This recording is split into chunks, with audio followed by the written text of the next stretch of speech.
I want to talk about something goofy that definitely really happened. Okay, are you ready? I It definitely really happened, you guys. Prepare. Prepare for this thing that really happened. Are you ready?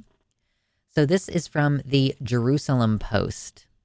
You know the whole thing in Gaza and how like we haven't really been talking about it that much on this channel. It's like there's nothing that any of us can do about it. I was just upsetting myself all the time, and it was just like blah blah blah. Like, yes, important things are still happening. There's nothing I can say except that we need an arms embargo and a ceasefire and a permanent. I don't even know that I'm in support of a two-state solution. I think that maybe we should just have Palestine instead of this completely invented colonial state. But whatever. It's not really what we're here for. We're not really here for that. What we're here for is this post from Jerusalem Post. So, allegedly, JetBlue Airways has changed Israel's borders and name to Palestinian territories on one of its maps. JetBlue's in-flight map sparks outrage as Golan Heights is removed from Israel's borders, covering the name of the country with, quote, Palestinian territories. This is a brand new post. American airline JetBlue Airways has updated their in-flight map. So this is the map that shows up if you're like, there's like the screen, I guess, on the back of the seat in front of you where you can see stuff, okay? So apparently they changed that map, right? That's what the deal is. So the words Palestinian territory are significantly larger in text than the word Israel, to the point where it is overlaid on the entire state of Israel, reported earlier this week.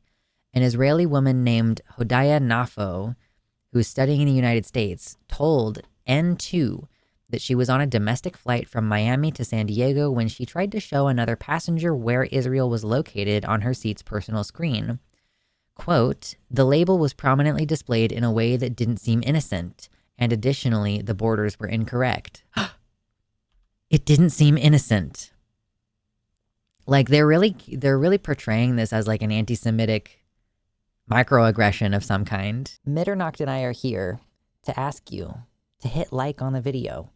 Leave your thoughts in the comments below. Subscribe. Click the bell if you feel like it. You don't have to though. Feel free to check out the other links in the description because I sell merch like this cute tank top. I'm running a GoFundMe to try to move 2,000 miles across the country to a place where I have rights.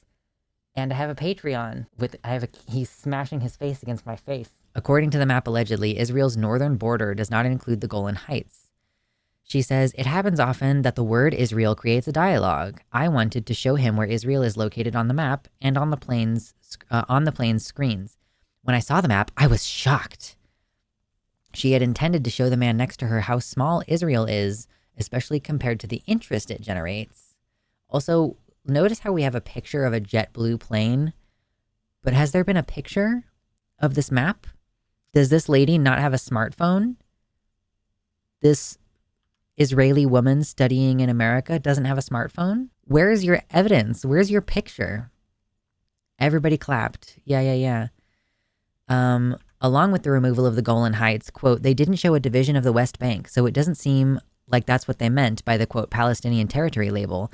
Also, I think this is new because I don't remember seeing something like this on previous flights. How often are you zooming in on Israel on your flights across the country? Yeah, this airplanes map app that you use on their planes was a corporate declaration of anti-Semitism. That's right. Yeah, this article says, in light of the global rise in anti-Semitism affecting Israeli students, Jews, and even supporters of Israel on campuses across America, Nafo emphasized that the change in JetBlue's display of Israel and the Golan Heights has deeply upset her. She says, quote, it's really quite annoying and frustrating to see this after the year we've been through. I'm returning to my studies in a month, and I already know that I'm returning to a battlefield. Again, how many children's corpses collectively have we all seen in the last year just by existing on Twitter and Tumblr? Like, yeah.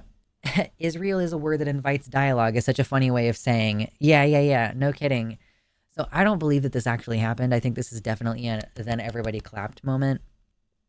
But I just find it really stupid and funny that And then like also there were people on Twitter who were posting pictures of the map that you can access on JetBlue's website and how it's completely normal. Of course, this is yeah, it's a app on their airplane, which I'm sure might have some formatting issues. Yeah, of course. Yeah, this is a person with zero problems in her life.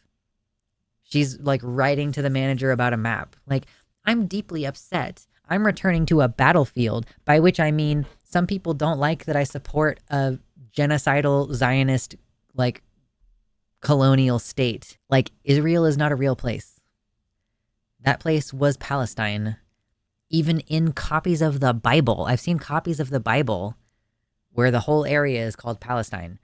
Currently, there is no world map that, like, says it's Palestine. It's just like Israel and then like basically Israeli territories. It's really irritating, actually.